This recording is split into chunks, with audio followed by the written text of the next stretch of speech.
Avec plus de 10 millions d'exemplaires vendus et un succès certain auprès de la critique, Jedi Fallen Order a prouvé à son éditeur EA et au reste du monde qu'un jeu Star Wars narratif et en solo avait encore de l'intérêt.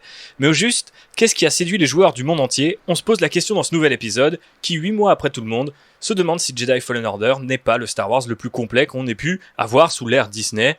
C'est parti, c'est tout de suite, c'est un numéro estival, donc mon petit Chewie, enfile ton short de bain, on met la gomme et on y va. Ouais, je mets la clim d'abord.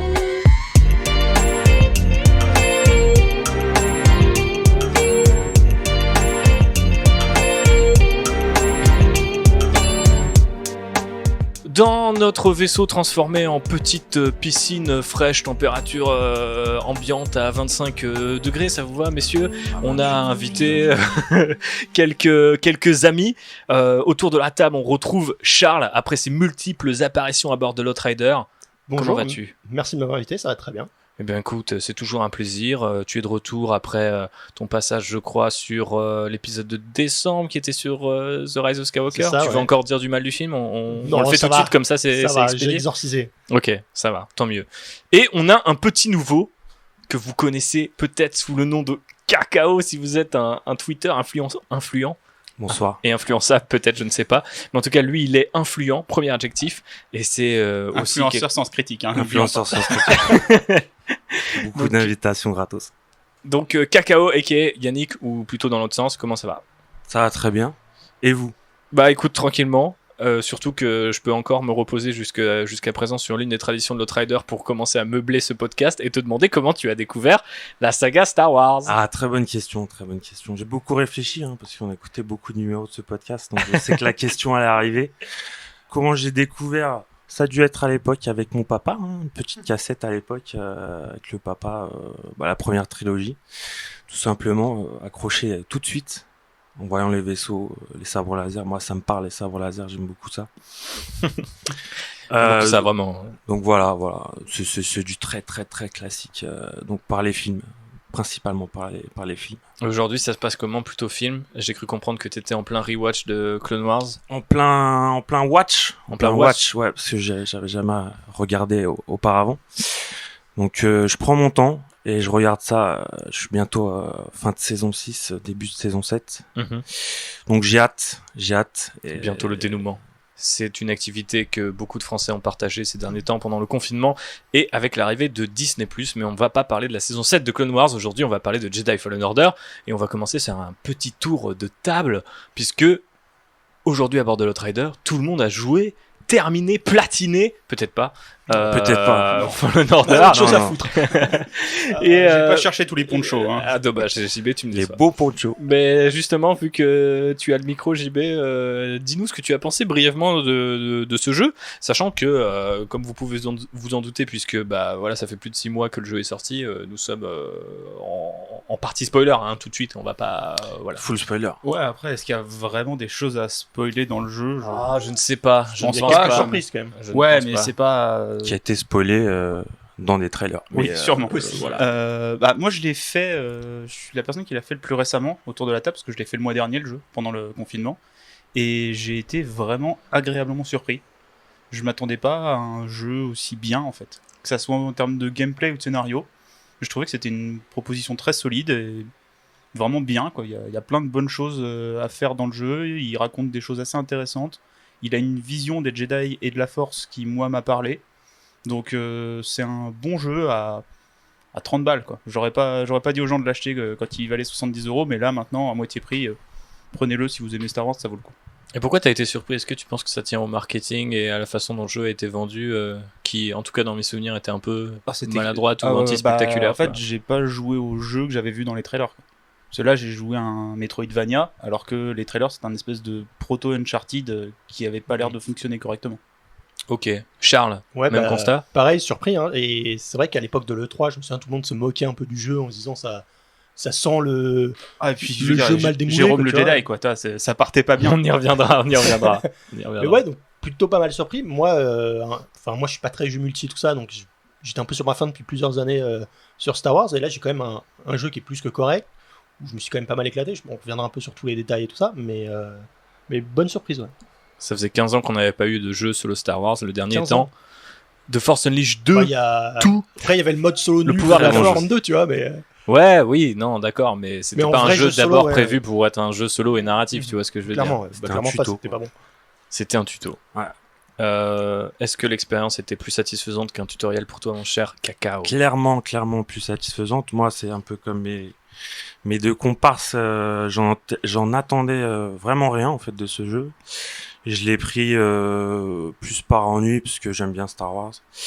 Donc je me suis dit pourquoi pas. Pareil, je m'attendais pas à ce que ce soit un mélange de Dark Souls, de Metroidvania. Il y a quand même un peu d'Uncharted quand même, que ce soit dans les phases de grimpette, etc., d'exploration.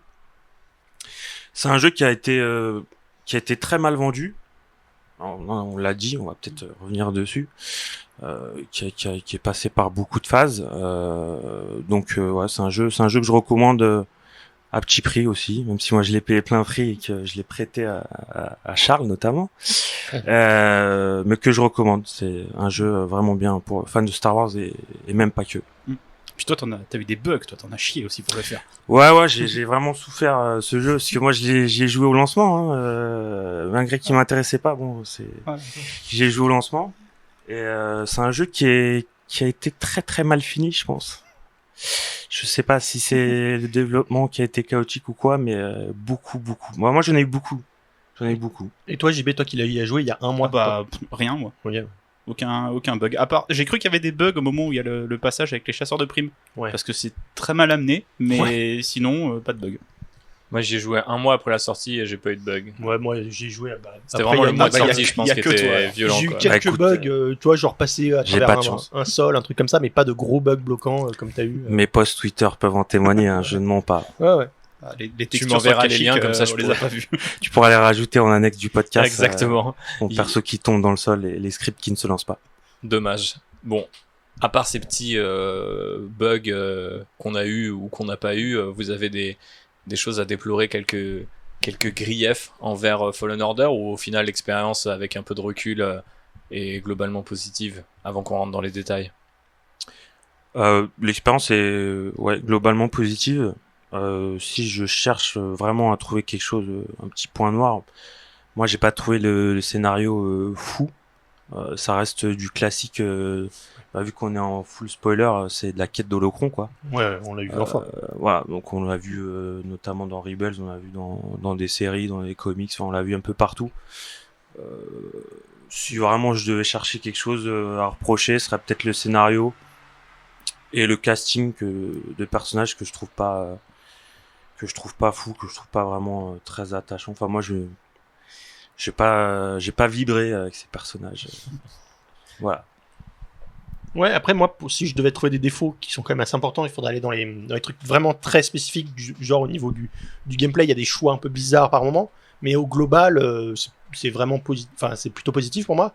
Sur les personnages, justement, je pensais que j'allais détester le personnage principal, par exemple, et en fait, c'est tout le contraire, tu vois. Ouais, moi aussi, c'est plus les castes un peu secondaires qui est un peu moins intéressant, mais après, ce qui est assez amusant, c'est que c'est quand même un jeu qui a été développé assez tôt dans l'histoire du Star Wars de Disney, puisque dès la célébration 2015, on voyait des images de mock-up et tout ça, et on y a retrouvé quand même un paquet de personnages, ou même d'idées, quand tu parlais de... Je crois que c'est toi, Yannick, qui disait de la quête d'Holocron. C'est un peu l'équivalent dans les films d'espionnage le disque dur avec la liste des infiltrés de toutes les agences mondiales. Donc c'est un peu l'équivalent Star Wars de ça, mais effectivement on retrouve plein de trucs qu'on a eu dans le Star Wars de Disney. C'est pour ça que je voulais qu'on revienne sur le jeu même tardivement, parce que c'est assez marrant de se dire qu'ils ont développé tout ça en parallèle de la post-logie qui du coup s'est terminée quelques mois après Fallen Order, mais on retrouve plein de sujets qu'on a eu soit dans The Force Awakens, The Last Jedi, ou même dans Rise of Skywalker. Dans les spin-offs, on croise même certains personnages qui viennent des films, donc on va parler de tout ça. Mais c'est vrai que du coup, même quand t'as un jeu qui est pas forcément dingue niveau gameplay, ou qui a parfois des problèmes de finition, t'as quand même l'impression de revivre une histoire Star Wars pour vraiment faire littéralement le Star Wars Story, mais directement dans ton salon, et ça c'est plutôt agréable, quoi. Ouais, et puis au niveau du scénar, là je trouve que c'est assez fort, c'est qu'il fait très bien le lien entre la prélogie et la trilogie originelle, en fait. Par exemple, je sais pas, avec Ilum, tu vois, ce genre de choses, ça tisse des liens entre toutes les trilogies, et c'est un peu en fond, tu vois, c'est pas vraiment la partie principale du scénario, mais je trouve ça assez bien fait, assez subtil, quoi.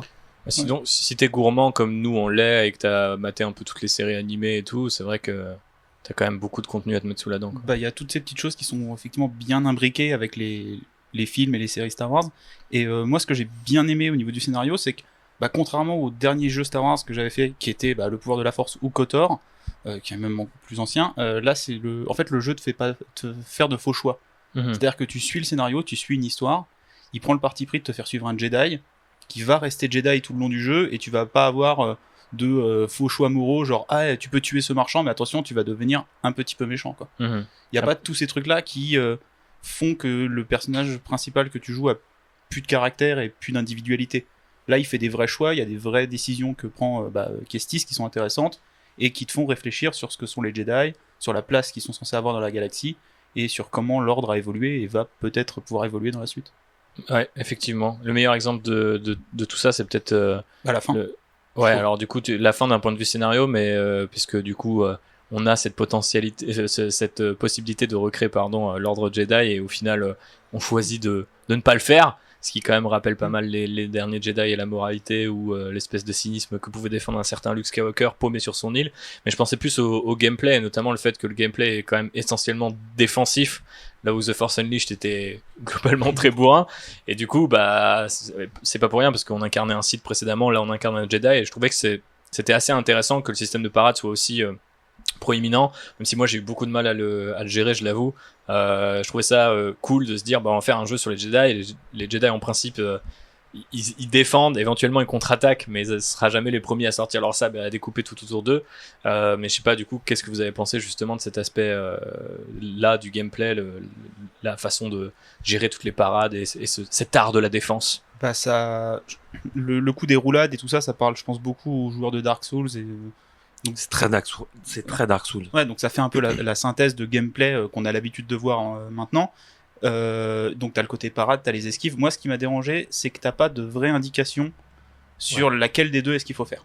Donc très souvent, quand tu tombes sur un nouvel ennemi, t'es obligé de le laisser te taper une ou deux fois pour comprendre comment tu peux l'éviter.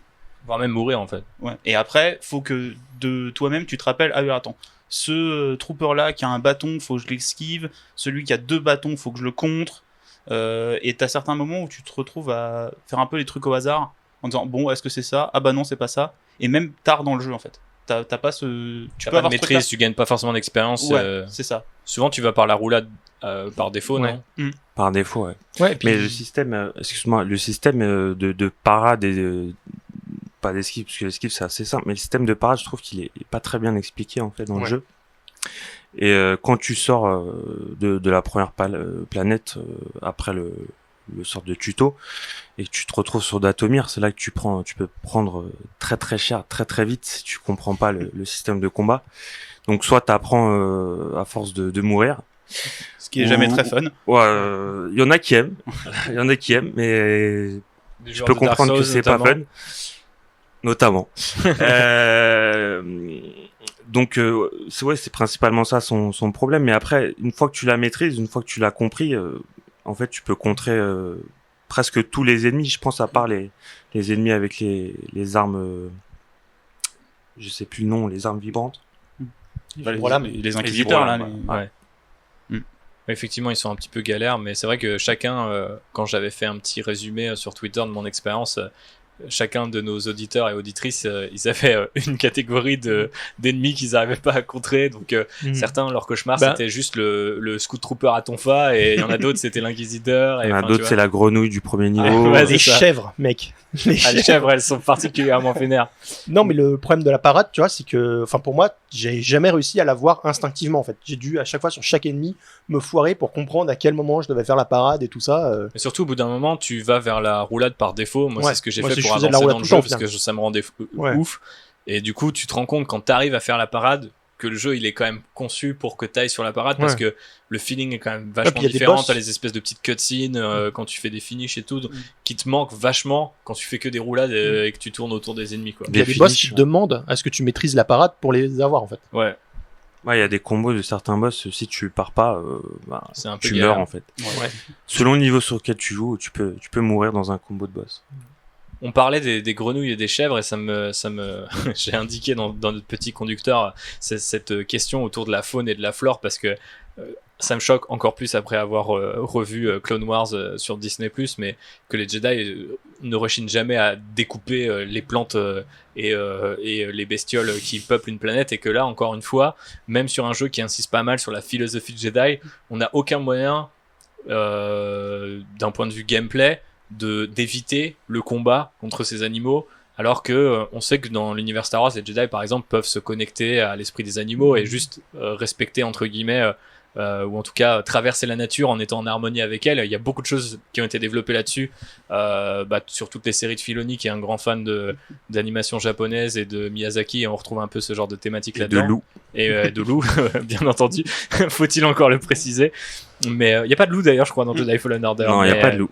Non, tu désingues des grenouilles, des crapauds, des trucs comme ça. Des escargots, des limaces. Pas les écureuils. Les écureuils, tu les as dans ton vaisseau. Voilà, ceux-là, ils sont mignons.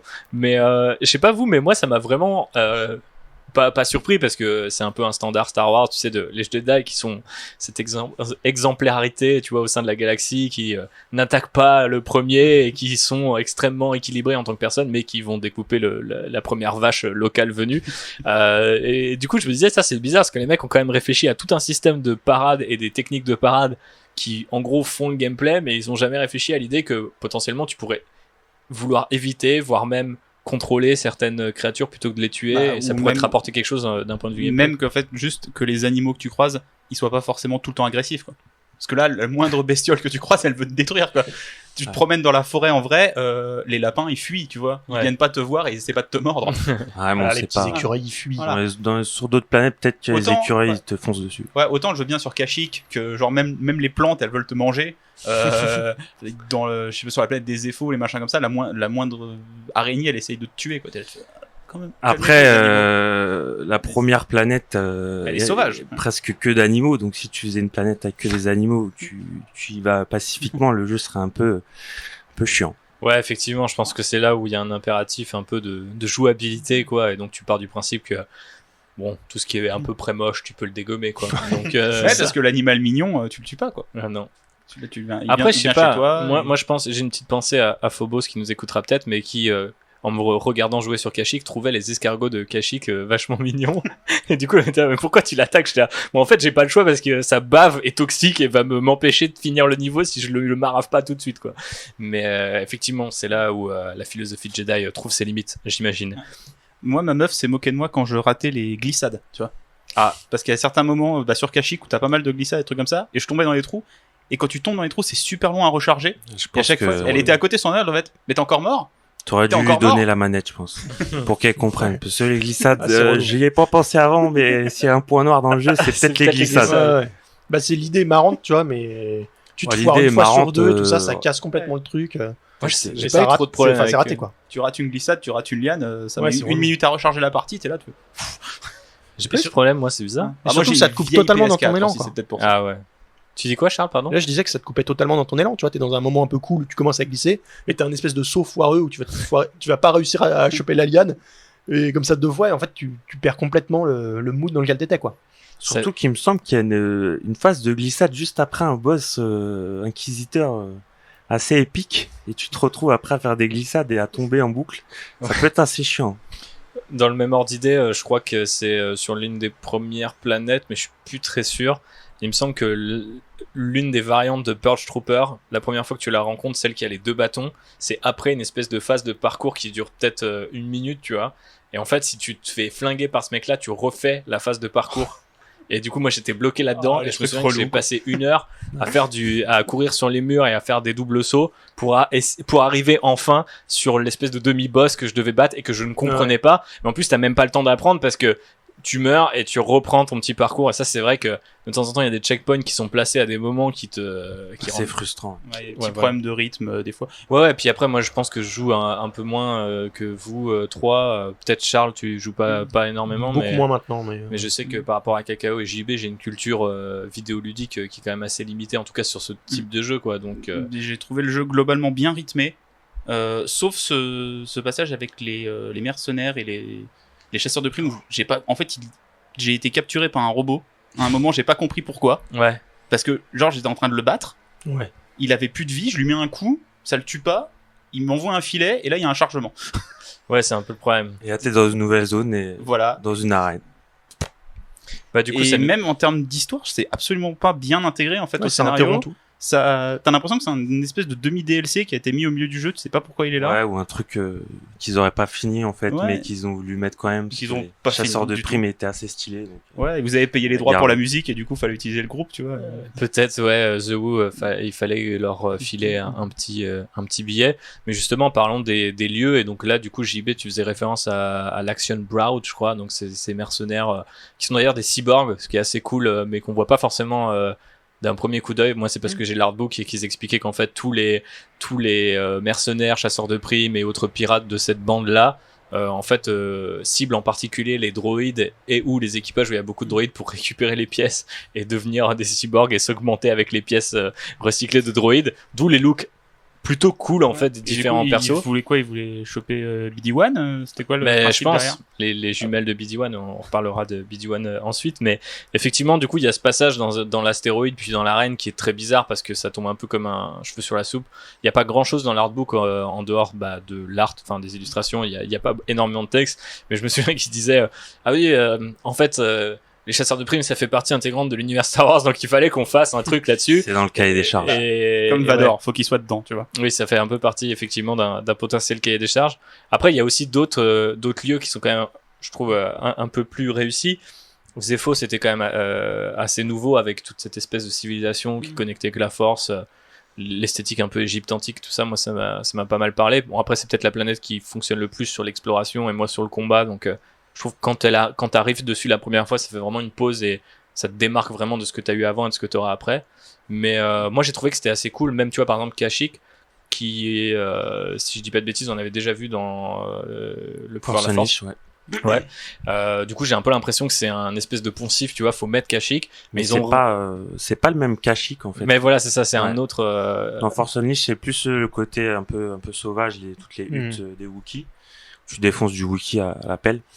Et là, c'est plus vraiment quand l'Empire s'est installé. Et là, t'es sur Kashyyyk, mais plus dans des bases de l'Empire, quoi. Ouais, dans puis un par la petit suite mélange t'es dans des deux. l'arbre de la vie et Ouais. du coup t'as cette immensité et le côté presque aérien qui est quand même assez rafraîchissant, je trouve. T'as aussi la planète de l'intro, tu sais, où ils démontent des Star Destroyers, tu sais. Qui est hyper bien pensé justement bien. pour te situer dans l'action, parce que tu vois des vaisseaux de la trilogie originale, Ouais, des dans le vaisseaux de la temps, Ouais, et prélogie. puis, c'est pas- pareil, là, c'est une planète qui fait le lien entre les deux trilogies, tu vois. Et tu comprends que bah, c'est des gens à moitié, qui sont dans des conditions misérables qui font ça et tout ça. Enfin, ce que ça raconte, même, c'est vraiment en fond, tu vois. Et pour une intro en plus, c'est assez spectaculaire. C'est je très trouve ça fan vraiment service, je trouve. cool. Ah ouais, non, mais De clairement. lancer le jeu et de voir plein de vaisseaux que t'as vus dans Moi, je trouve ça cool. les séries. Non, moi aussi, je trouve ça cool. Hein. Et tu lances le jeu et direct, tu sais que t'es dans Star Wars, quoi. Mhm.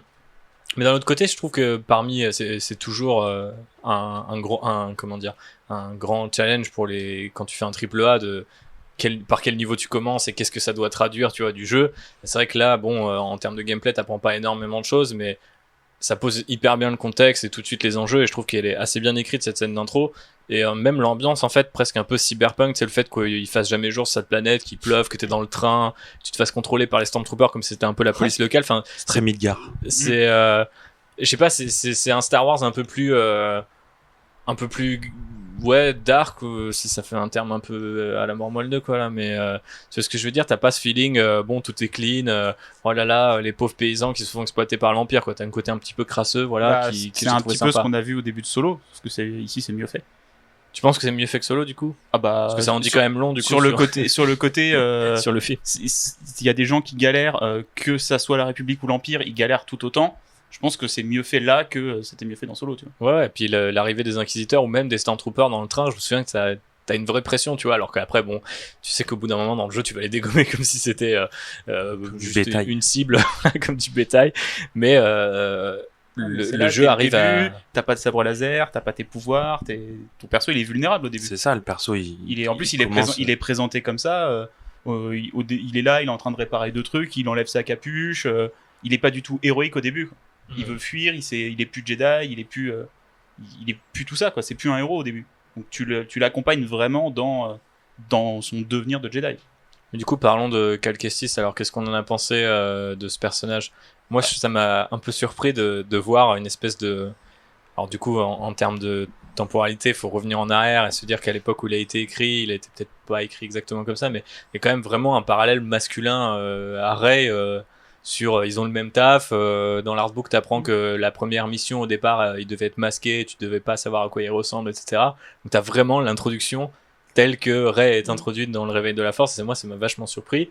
Et en plus t'as le côté je suis un Jedi, ou en tout cas un utilisateur de la Force, mais je vais un peu tracer ma propre voie plutôt que de suivre exactement ce qu'on m'a appris, et je trouve que les deux personnages se répondent de manière soit assez emmerdante si t'as pas aimé l'un ou l'autre, bon bah c'est la double peine, mais d'un côté si t'aimes bien Rey par exemple, et c'est mon cas, genre je trouvais ça cool en fait d'avoir aussi une sorte de prototype en la personne de Cal Kestis, mais je sais pas si vous avez eu le même feeling. Non, moi il m'a plus fait penser à Kanan, tu sais, dans le sens où c'est un mec qui a un peu qui s'est un peu mis dans une autre vie, tu sais, qui a oublié ses pouvoirs un petit peu et qu'on force du coup à redécouvrir ses pouvoirs un peu. Mais non, c'est un personnage pas surprenant, je dirais, mais assez touchant en fait, dans le sens où on s'attend, enfin quand on avait vu les premiers trailers à l'E3 et tout ça, on s'attendait à une tête à claque, un mec qui est... Bah c'est Jérôme le Joker, quoi. Ouais, qui râle et tout ça. Et en fait non, il est plutôt... il est jamais négatif, il est jamais râleur et tout ça, il est toujours vers l'avant et tout ça. Et t'as presque un casting à contre-emploi, parce que quand tu dis tête à claque, tu visualises tout de suite Ezra ou même Ahsoka au début de Clone Wars, où tu te dis il y a qu'un seul, ou même Anakin quand il est jeune, mais t'as qu'un seul profil de Padawan et c'est toujours la tête à claque. Donc là, quand on a vu arriver Cameron Monaghan sur scène, on était là, oh merde, ils ont pris un acteur de Gotham et c'est Jérôme le Joker, et ils nous le vendent comme un Clint Eastwood jeune, je m'en souviendrai toute ma vie. Et j'étais en mode genre, mais c'est pas possible. La sortir celle-là. On avait bien rigolé. Ouais, on avait vraiment bien rigolé. Ouais, bah, peut-être si tu lui mets un poncho, un peu de barbe, mais bon, bref, du coup, que ça, des ponchos, pas on partait quand même. C'est peut-être ça le lien avec Clint Eastwood. On partait quand même un petit peu de loin, et au final, je trouve qu'ils ont bien réussi à jouer avec, justement, comme tu disais, Charles, un peu sa fragilité ou son humilité, en fait. Tu vois, il y a vraiment des passages que j'ai trouvé assez touchants, mais globalement, même aussi sur d'autres persos, mais lui en particulier, je me souviens du moment où il prend l'espèce de guitare qui traîne dans le vaisseau, et tu sais, ça connecte, tu sais, la façon dont ça connecte avec la Force et tout. C'est la première fois où je me suis dit, bon, il y a un traitement de la musique qui est assez cool, on reviendra peut-être dessus, mais dans le jeu, qui est assez original, tu vois, de connecter l'idée que un instrument de musique puisse être lié à la Force et tout, par rapport à, je sais pas, l'artiste ou son âme qui squatte la guitare. Mais je trouvais qu'il y a plein de petits moments comme ça qui te vendent le personnage, alors que si tu l'as sur le papier ou sur la jaquette, tu fais ouais, bon, c'est un Jedi roux, et c'est Jérôme le Joker, random white guy, quoi. Ouais, c'est ça. Bah, il est pas rasé, contrairement à Galen Marek, qui était un peu que ça. Il est roux, ouais, c'est ce qui le différencie de beaucoup de héros de jeux vidéo, quoi. Après, moi, en faisant le jeu, j'avoue de ne pas avoir vu ce parallèle avec Rey, plus avec, comme Charles disait, peut-être avec Kanan. C'est un perso qui s'est coupé à la Force suite à un traumatisme, et qui ça, c'était intéressant aussi, le PTSD via la Force. C'était un truc que tu découvres nouveau. En plus au fur et à mesure du jeu, et qui t'apprend qui rentre dans le gameplay, parce qu'il t'apprend des nouveaux pouvoirs avec des flashbacks qui expliquent en même temps l'histoire du perso et comment il en est arrivé là et pourquoi il avait plus ses pouvoirs. Ça, t'as trouvé ça bien? Moi, j'ai trouvé que c'était vachement cool. Super plaisant, le fait que tout soit intriqué, tu vois, dans les espèces de flashbacks qui pourraient être super chiants. Je pensais à JB qui est traumatisé par les épisodes de Clone Wars où on s'entraîne sur des boîtes qui l'évitent, et du coup je me suis dit merde, il va souffrir. Ah, c'est que ça. Mais au final ouais, mais ça, c'est pas des séquences qui sont très longues, et tu comprends vite qu'elles vont t'apporter quelque chose pour le gameplay derrière, donc mais c'est assez cool d'apprendre quelque chose sur le perso et sur son gameplay, en fait. Et dans toutes ces petites séquences flashback, celle qui met en scène l'ordre 66, elle est vraiment bien, tu vois. En plus, tu la sens arriver, tu sais. Ouais, tu te dis parce que ça va être là. Tu le connais, tu sais que ça va se passer, et la manière dont c'est mis en scène, la relation qui est développée avec son maître à ce moment-là, elle est assez touchante. Et moi, ce que j'ai bien aimé sur le personnage, c'est que il est ultra positif. Par exemple, lui, il s'est coupé à la Force, et quand il apprend qu'il y a un autre personnage qui est serré, c'est ça, l'autre, je sais pas comment il prononce, Sire, je sais plus. Ouais. L'autre personnage qui est un autre Jedi qui s'est aussi coupé à la Force, elle, parce qu'elle a fait des mauvais choix qui ont entraîné des conséquences graves avec la création d'inquisiteurs et tout ça, en fait il lui pardonne tout de suite, tu vois. Il est là, il fait ouais, t'as fait une connerie, moi aussi j'en ai fait, c'est pas grave, on avance. Et il n'y a pas ce côté je me méfie de mes alliés pendant X temps dans le jeu avant que tu te rends compte que c'était un gentil, non c'était un méchant, non en fait c'était un gentil. C'est tout de suite accepté, en fait, que tu joues un gentil, bah, il a des réactions de gentil, et le jeu s'embête pas à faire des détours pour t'expliquer ça. Ouais, puis des faux dilemmes moraux ou du pathos abusé ou des trucs comme ça. Des twists, ouais. Ouais, comme t'en as dans plein de jeux. C'est classique mais efficace, quoi. Comment vous avez personnalisé votre Calcestis? Est-ce que vous avez été chercher des ponchos? Est-ce que vous avez joué les tenues de base? Est-ce que vous avez bricolé des sabres laser? Bah moi j'aime beaucoup dans le jeu vidéo en général essayer de chercher, de trouver un peu tout le contenu que tu peux trouver. Après les ponchos sont très moches, il faut le dire. Donc il faut essayer de trouver le moins moche de tous les ponchos. C'est très dommage d'ailleurs qu'il y ait que des ponchos, je ne sais pas si c'est une décision qu'ils ont prise, je sais pas si ça fait Jedi, pour moi ça fait juste moche. Mais je crois que c'est ce qu'il disait dans l'artbook en fait, que le poncho c'était pour à la fois avoir le côté western de Star Wars, mais en même temps rappeler une sorte de... Il peut pas porter ses bures ou sa robe Jedi, donc du coup, il fallait que ça soit un truc relativement ample qui puisse suggérer la robe de Jedi. En termes de gameplay, je pense qu'il y a aussi le côté physique, tu sais, qui un peu insiste sur tes mouvements, tes trucs comme ça, tu sais, qui te donne plus d'ampleur à ce que tu fais. Mais moi, je l'ai direct jarté. Je trouvais ça plus stylé en fait, ça en combi un peu genre comme celle de Luke Skywalker noir. Ouais. L'espèce de combi de base qu'il a en dessous matelassé, elle est assez cool. Moi, elle me fait penser à... Il y a eu une époque où Lucas avait envisagé que Luke soit une femme. Et du coup, il y a des concept art de Ralph McQuarrie où il a quasiment l'espèce de même... Tu sais, il a une espèce d'attelage avec des bretelles et tout comme ça. Il me semble que ça vient de là, même s'ils l'ont jamais dit. Et c'est vrai que du coup, moi, j'ai tout de suite viré le poncho parce que... Il y en a qui étaient particulièrement affreux, tu sais, il y a aussi cette espèce de texture un peu brillante des fois. T'as vraiment l'impression que le mec a un ciré jaune. Métallisé, des cirés bizarres, des sortes de kawaii. Alors autant moi le poncho je l'ai viré direct, autant sur les sabres laser je suis un peu un caquet. Ouais, tu t'es fait plaisir. À chaque fois que je débloquais un nouveau truc, j'allais regarder à quoi ça ressemblait et je me faisais des sabres laser de beauf quand même. C'est-à-dire, vas-y, dis-nous tout, c'est le podcast confession. Là. Les grosses poignées métallisées, exactement, les poignées chromées, le sabre orange, le sabre magenta et tout. Je changeais de couleur assez souvent et tout. On n'a pas tous la chance d'aller à Disney World pour se faire son sabre laser, tu vois. Donc... Mais d'ailleurs, c'est ça qui est stylé parce que les sabres du jeu, c'est les sabres que tu retrouves dans Galaxy's Edge, ouais, c'est ça. Enfin, t'aurais pu te faire ton sabre de kéké pour $200. C'est ça, un peu plus cher. En plus, il faut rallonger pour trouver certains cristaux, alors que là, quand tu arrives sur Ilium, tu peux prendre le cristal que tu veux pour reforger. C'est ça qui était aussi hyper chouette dans le parcours de ce personnage, c'est que tu pars du principe que c'est déjà un Jedi et que tu vas te souvenir. À aucun moment, j'imaginais qu'on puisse me dire, bah oui, tu vas te refaire un sabre laser, parce qu'en fait, le sabre laser, il est cassé parce que c'est la moitié du sabre laser de son maître, qui était, là aussi, je trouvais une bonne idée, tu vois, que le sabre à moitié pété et tout. Et quand tu le refais, je me suis dit, ah, mais je peux choisir là, j'étais complètement refait comme un gosse, quoi. J'ai longtemps hésité sur quel cristal j'allais prendre. Le violet, direct. Ah ouais, violet, ok. Ouais, jaune. Ouais, jaune, ouais, jaune. Et donc JB orange. Orange au début et après comme Yannick le violet.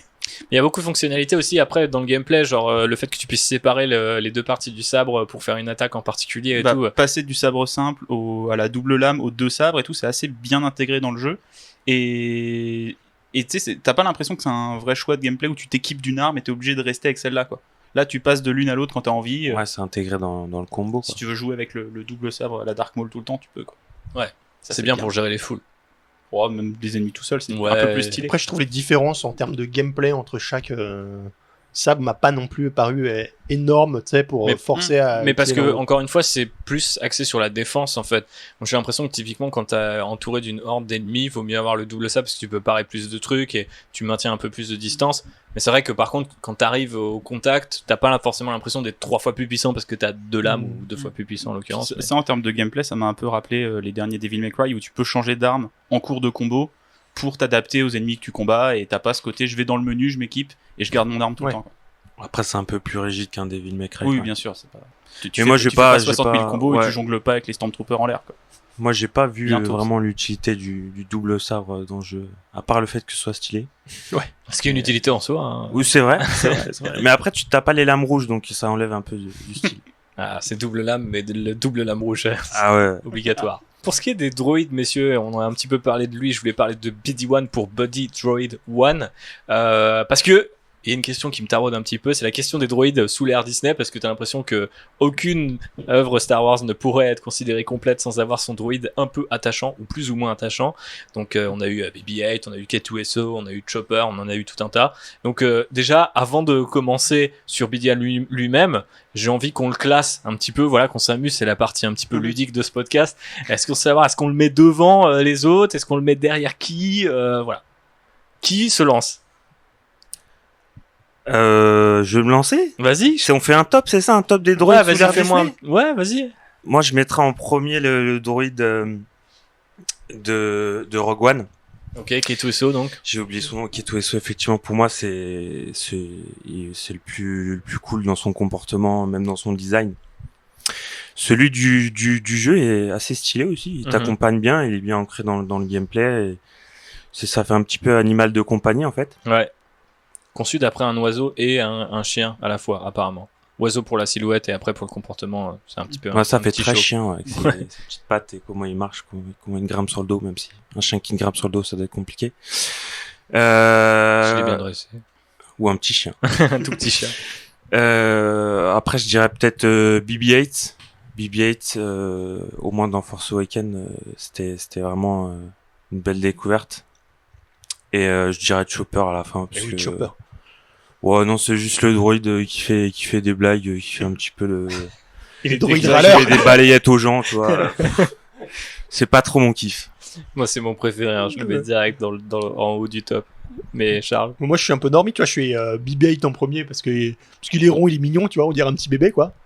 Celui du jeu après, parce que il y a vraiment ce côté, on en parlera sans doute après, mais ce côté interaction, vraiment, t'as vraiment un lien qui sort avec lui. Après Chopper, parce que Chopper, il est trop marrant, quoi. le droïde Goomer, quoi. Et après, K2SO qui m'a pas non plus trop parlé, quoi. Ok. Toi, JB, t'as une préférence pour entre ces différents droïdes? J'aime beaucoup BB-8, donc je vais peut-être le mettre en premier. Mon préféré, ça reste R2, mais il a pas eu vraiment les honneurs ces dernières années. Nouveaux, là. On parle des nouveaux, bien sûr. R2, il est tout en haut, il regarde les autres. C'est clair, tu peux pas détrôner le OG, quoi. Non. Donc ouais, BB-8. En deuxième, BD-1. J'ai trouvé qu'il est vraiment mignon. Et effectivement, le comportement très animal de compagnie marche très bien dans le jeu, parce que c'est ton compagnon, quoi. Il est avec toi tout le temps. Et en plus, il est pas là que juste pour résoudre des problèmes et des mécaniques de jeu. Il fait vraiment avancer le scénario et il y a une vraie raison pour qu'il t'accompagne. Et il marche bien, il est attachant, et quand tu le perds, t'as vraiment envie de le retrouver, quoi. Le moment où il est plus avec toi, où tu galères à brancher et débrancher des câbles là dans la prison, t'as juste envie de retrouver ton droïde pour qu'il le fasse à ta place. Ouais, c'est sûr, un fidèle droïde. Et après, j'ai pas regardé Rebels, donc j'ai pas d'avis sur Chopper. Donc je vais mettre K2SO. Ouais. Ok, K2SO, ça c'est valide aussi. C'est un peu le même comportement, mais avec il formule des mots qu'on peut comprendre. Mais ouais, du coup, moi je l'aime bien ce droïde, et comme vous l'avez tous rappelé, c'est vrai qu'il est super bien intégré dans le jeu. Je pense notamment à juste l'espèce de design un peu à la Wall-E, il ressemble un peu à une caméra ou à un projecteur, sachant que c'est littéralement son boulot à la base, c'est de projeter projeter la map du jeu. Voilà. Et du coup, j'ai trouvé que c'était hyper bien foutu, hyper bien pensé, et d'ailleurs je me demande où sont, de la même manière que je me demandais où sont mes produits dérivés de Chopper, je vais maintenant passer à où sont mes BD-1, parce qu'à part, il me semble sur la figurine Hasbro de Cal Kestis, c'était un BD-1 que tu peux mettre dessus, mais ça s'arrête à peu près là. Forcément une pop, mon gars. Oui, mais c'est dégueulasse. Nous, on veut peut-être un peu plus, tu vois, genre où est mon Sphero BD-1? Non, mais même une petite statuette ou un truc, je sais pas, tu sais, reproduire le mouvement des pattes, je pense que ça serait chaud, mais en même temps, s'ils y arrivent, ça devient le jouet ultime, tu vois. Un petit Lego. Un petit Lego, oui, en Comme Lego, des en Lego petits jouets chiens électroniques à l'ancienne. En Lego technique, il pourrait grave marcher. Hein. On vous renvoie à notre épisode Lego Star Wars. Mais ouais, j'ai vraiment kiffé ce petit personnage. Et son intégration dans le gameplay, je trouve que souvent dans pas mal de jeux d'aventure, t'as des espèces comme ça de compagnons qui peuvent, au-delà de leur intérêt en termes de jeu, sont pas indispensables. Et là, comme tu le dis, JB, au final, tu t'attaches tu t'attaches à lui pour le gameplay et aussi pour sa petite bouille, parce qu'il est vraiment trop marrant. Ouais, et puis tous les moments où tu sais, il s'arrête parce que c'est lui qui trouve les points d'intérêt du jeu, qui développe un peu le lore et l'univers et qui te donne des petits trucs sur la faune et la flore, c'est sympa, quoi. Ouais, puis ces petits commentaires, tu sais, qu'il fait de temps en temps, tu comprends ce qu'il veut dire, tu sais, ou quand ils font des checks avec le héros, enfin, il y a vraiment un petit côté attachant, de complicité qui se crée au fur et à mesure. C'est le droïde compagnon, quoi. Même quand je sais plus exactement quand est-ce qu'il fait ça, c'est quand il ouvre les coffres, tu sais, il y a une de ses pattes qui se transforme en une espèce de tournevis et tout. Je trouvais que le mouvement était hyper bien fait. À chaque fois que je voyais un coffre, j'étais yes, un coffre à ouvrir. C'est même pas pour ce qu'il y avait dedans, parce que je savais que c'était un poncho de merde, mais c'était juste pour voir la petite animation. Non, ça peut être un skin pour ton compagnon aussi. Ah, pour c'est ton vrai. vaisseau. Pour ton vaisseau. T'es encore oui. plus inutile. Qui a changé la couleur du vaisseau ou du robot Moi, j'ai changé. Je l'ai fait une fois, mais pour débloquer Il y avait un le skin qui trophée. ressemblait à une Game Boy. Je crois que j'avais mis un truc comme ça. Oui, je vois je vois lequel dont tu veux parler. Non, Charles n'a pas changé. Et du coup, question finale sur BD1, est-ce qu'il faut un bon droïde pour que c'est un bon Star Wars? Parce que s'il était nul, est-ce qu'on trouverait Fallen Order forcément moins bon? Je pense que oui, mais... Je pense que ouais, il faut une composante droïde dans un Star Wars. Dans un Star Wars, je pense, ouais. Après, dans le jeu, s'il aurait été nul, est-ce que ça aurait impacté le jeu? Je ne sais pas. Mais dans un Star Wars, que ce soit en film, en jeu ou en série, un bon droïde, ça fait partie de la formule. Dans la formule, il y a aussi les vaisseaux. Et je te pique la parole, Charles, mais tu vas embrayer tout de suite sur le Stinger Mantis, qui est le vaisseau du jeu, et qui sert de vraiment peut-être encore plus que le Ghost ou encore le Faucon Millennium de maison en fait à nos héros. C'est un peu la phase checkpoint, mais aussi le moment où on en apprend un peu plus sur l'équipage. Moi, je sais que j'ai trouvé hyper bien parce qu'il rappelle un peu le Faucon, mais époque Lando. C'est vraiment un côté yacht de l'espace. Je trouvais que le design Un peu serré comme yacht. un peu serré, mais on se croise pas dans les couloirs. C'est juste un couloir, quoi. C'est un beau couloir avec de belles fenêtres, et quand t'es en vitesse lumière et que tu peux voir au-dessus de toi les espèces de stries comme ça, j'ai trouvé que c'était hyper envoûtant d'être dans ce truc-là. Enfin, j'étais d'ailleurs presque frustré de pas pouvoir le piloter moi-même d'une manière ou d'une autre, mais voilà, si vous voulez me dire 2-3 mots sur ce vaisseau-là, n'hésitez pas. Moi, ça m'a pas mal fait penser au Normandie de Mass Effect, tu sais. Ouais. Où t'as un espèce de hub comme ça où tu peux parler avec tes compagnons. C'est parce que t'es de Rouen aussi. Énorme blague. Il nous a ramené du cidre, donc il fallait qu'on l'affiche. Soutenez vos producteurs. Et ouais, donc au Normandie, ou dans le sens où t'as cette espèce de hub qui te permet entre chaque planète de parler avec un peu d'avoir des moments de vie un peu normal, tu sais, avec tes compagnons et en parler, tout ça. Même si c'est plus limité là dans Star Wars, mais là tu peux canne personne, quoi. C'est pas comme Mass Effect. C'est ça. Ouais. Mais c'est agréable, quoi. Et puis tu vois tes petites plantes. Je veux pas savoir qui t'aurait ken, du coup j'y vais. Tu peux voir tes petites plantes pousser. Le pilote. Oui. Donc ouais, je disais non, tu peux voir tes petites plantes pousser, tu vois, tu peux voir tes petits trucs, c'est agréable, quoi.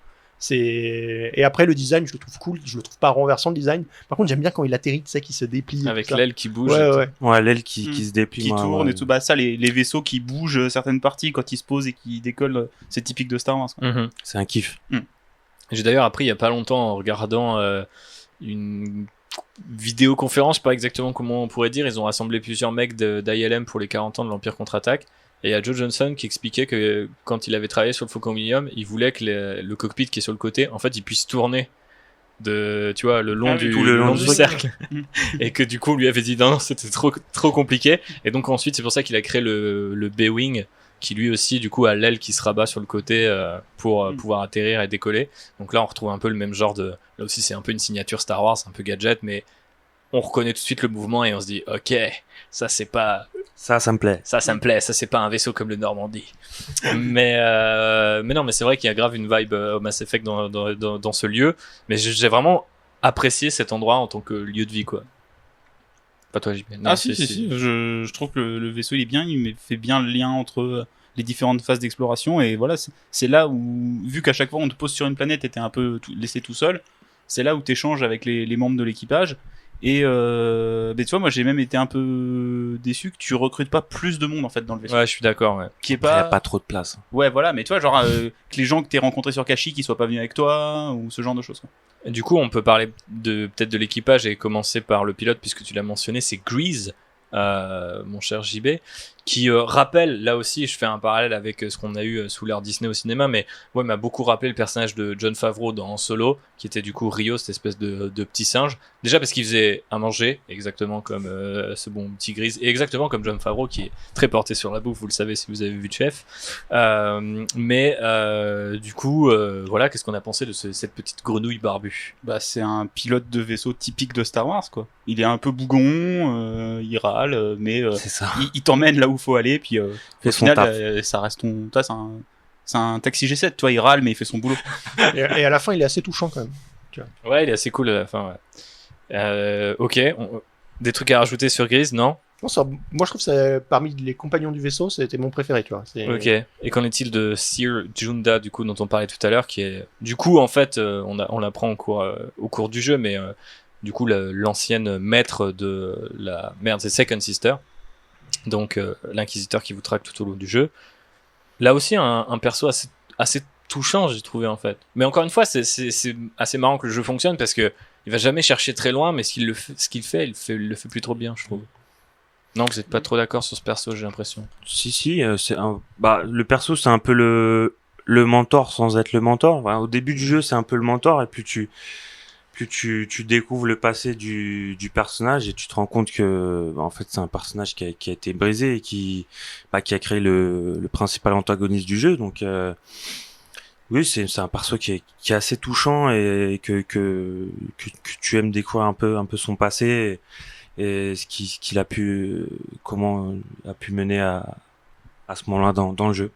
Charles? Moi, j'ai eu plus de mal à la suivre, tu sais, comprendre un peu pourquoi elle réagissait comme ça et tout ça. Même si tu comprends son passé, enfin, j'arriverai plus à rentrer dans les détails parce que ça fait trop longtemps, mais de comprendre pourquoi elle réagit comme ça à certains moments. Je trouve que t'as plus vite d'empathie, mais je me demande si c'est pas fait exprès du coup, vu que tu comprends pas très bien, tout de suite ton empathie elle va vers Second Sister en fait, surtout quand elle t'explique en fait ce qui s'est passé, et tu dis ah merde, je suis pas en train de combattre un proto-Vador ou un nazi de l'espace, c'est juste une ancienne Jedi, et ça j'ai trouvé que c'était hyper bien aussi. On revient un petit peu au scénario, je suis désolé pour les allers-retours, mais les inquisiteurs sont censés être tous et tout autant qu'ils sont d'anciens Jedi, et quand ils avaient un petit peu droppé ça dans le nouveau canon, j'étais là genre ok c'est cool, mais du coup comment ça marche quoi, est-ce qu'ils sont torturés est-ce que leur cerveau est lavé, etc.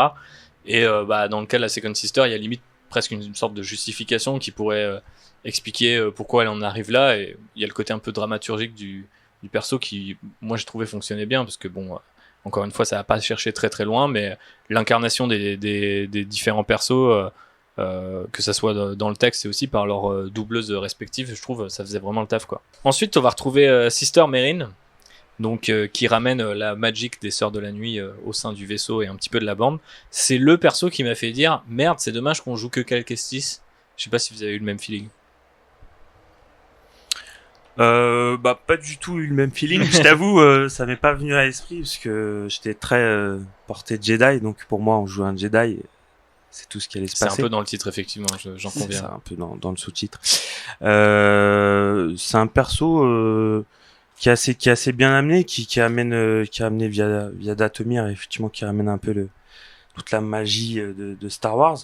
Mais après, de là à ce que j'aurais aimé la jouer, je vois pas trop comment ça serait intégré niveau gameplay dans ce jeu-là. De toute façon, le jeu si je me souviens bien, te propose jamais de jouer un autre personnage que Cal Kestis. Non.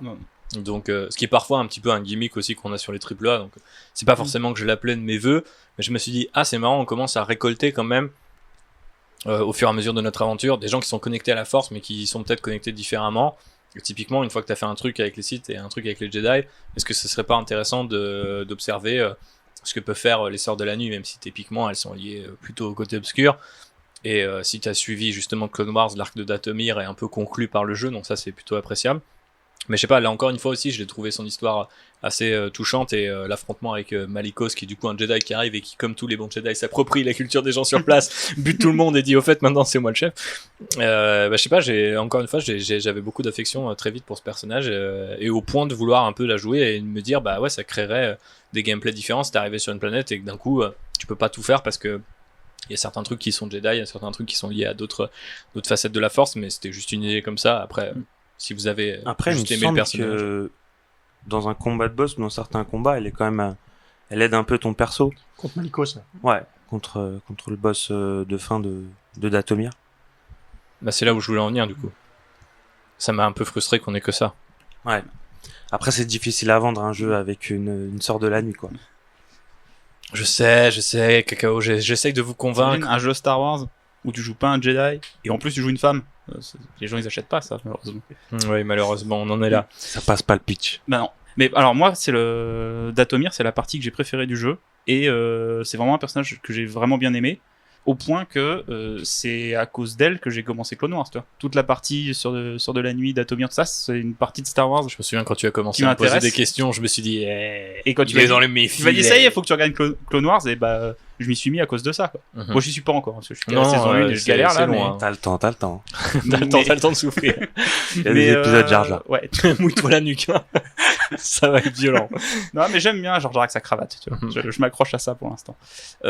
Mais toute la partie mystique, un petit peu de la Force, qui explore autre chose que la dualité Jedi et Sith, c'est quelque chose qui m'intéresse. Et je pense qu'il faut que Star Wars aille un peu plus là-dedans pour se développer et pour raconter autre chose que juste un maître, un apprenti qui sont à la D'où guerre. mon quoi. idée de jeu autour de ça, ou en tout cas qui te permettrait d'incarner différents persos. Surtout que on sait que l'autre jeu solo que développait EA, du coup avec Viceroy qui a fermé entre temps, mais du coup c'était censé pouvoir te permettre de jouer avec différents personnages. Alors là on aurait été plus dans l'archétype des brigands, des chasseurs de primes, contrebandiers et tout ça, mais il y avait vraiment l'idée que chaque personnage avait son gameplay différent et tu pouvais pas faire les missions pareil selon le personnage que tu choisissais. Pour les vieux de la vieille, c'est un peu un jeu à la Killzone où t'as tes 3 combattants et qui ont pas du tout les mêmes capacités, donc ça change vraiment ton expérience du jeu selon qui tu choisis. Et moi j'aurais presque trouvé ça super malin d'appeler ça un jeu Jedi Fallen Order et de dire ouais bah bon, au bout d'un moment si tu veux dropper le Jedi tu peux aussi aller voir par-ci et aller voir par-là, donc je sais pas, tu peux avoir un petit peu un gameplay avec des flingues, un gameplay avec la magie, etc. Mais bon, bien sûr, ça fait du coup 3 jeux en 1 et les coups explosent, quoi. Puis comme tu disais, le jeu il a bien marché, on n'est pas à l'abri qu'il y ait une suite, Oui, et c'est un point qu'ils peuvent explorer. on en parlera juste après. Terminons peut-être sur un truc qu'on a un petit peu évoqué là avec la question d'Atomir. Du coup, regardez Clone Wars si vous voulez en savoir un petit peu plus sur cette planète. Mais c'est la question de la transmédialité, ou du transmédia, hein, si on veut le dire plus simplement et plus efficacement à l'oral, puisque du coup, on a vu le retour de Saw Gerrera après Rogue One et Rebels. On a eu Datomir qui poursuit l'arc de Clone Wars. On a eu les Purge Troopers et les Inquisiteurs qu'on a vus en parallèle, en gros, dans la série de Dark Vador, la série de comics Vador de Charles Soule. Et dans Rebels. Et dans on l'a vu Rebels. aussi dans Rebels, effectivement. Et d'ailleurs, pour la scène finale, sachez-le, on aurait peut-être pu voir le Grand Inquisiteur plutôt que Dark Vador, comme nous le révèle l'artbook. Qu'est-ce que vous avez pensé de toutes ces petites références ? Est-ce qu'elles ont fait le sel du jeu ? Est-ce qu'au final c'est juste appréciable, mais on s'en fout un peu ? Charles, tu m'as l'air bien bavard sur ce sujet. Je te D'un laisse la côté, parole. elles sont plaisantes, tu vois, t'en as pas mal qui sont, mais elles sont jamais dans ta face. Je sais pas si tu vois ce que je veux dire. Elles se prennent jamais le pas sur l'histoire. Elles sont pas là pour être là juste pour te faire plaisir, tu vois. Elles sont vraiment, elles sont filées, tu sais, dans le fond du jeu ou dans la narration et tout ça, et qui permet vraiment c'est du fan service, mais qui est pas relou, quoi. Je sais pas si vous êtes d'accord. Bah, c'est pas en mode forceur, quoi. Ouais, voilà. C'est vraiment en mode, bah, écoute, si t'as kiffé Rebels, si t'as maté Rebels, bah, voilà, t'as ton petit Saw Gerrera qui est là, ça te fait plaisir de le revoir. C'est des petits bonbons, c'est du petit fan service qui est plutôt bien placé. C'est des persos comme Saw Gerrera qui apparaissent, sur Kashyyyk et qui reviennent pas plus que ça, donc, c'est du bonbon, quoi. C'est appréciable et ça fait plaisir. Ouais, il est là, il te confie une petite mission. C'est intéressant de l'avoir là plutôt que de créer un énième chef de guerre rebelle, tu vois. Tu comprends que non plus la rébellion, c'était pas 10 milliards de personnes, quoi. C'est un groupe assez petit, donc c'est normal que tu aies des personnages récurrents comme ça. Tant qu'à faire, autant utiliser celui-là, il est connu des gens. Il y a Forest Whitaker, donc le visage est reconnaissable par beaucoup de gens, non, il marche bien. Et puis Vador, je trouve qu'il est... Alors, tu sens qu'il va arriver. C'est-à-dire que tu bats le boss final, tu dis ok, bon, ils vont quand même nous mettre un petit coup de Vador, mais il est bien intégré parce qu'il est ultra menaçant en fait. Ouais, et tu t'essayes même pas de le battre. Bah tu peux pas, Ouais, t'as- ouais. C'est impossible de Tu le fais battre, juste, en fait. tu fuis, quoi. Ouais. C'est vraiment une séquence de fuite où tu vois vraiment toute la puissance de Vador, un peu comme dans dans Rogue One. Dans Rogue One. Voilà, où ils te le mettent, mais il est là pour une scène et puis pour vraiment terroriser tout le monde. C'est ça. Et je pense que c'est même plus puissant qu'avoir un grand inquisiteur, en fait, d'avoir Vador. Parce que je pense que déjà Plus Vador, de gens le reconnaissent, déjà de base. déjà, c'est plus vendeur.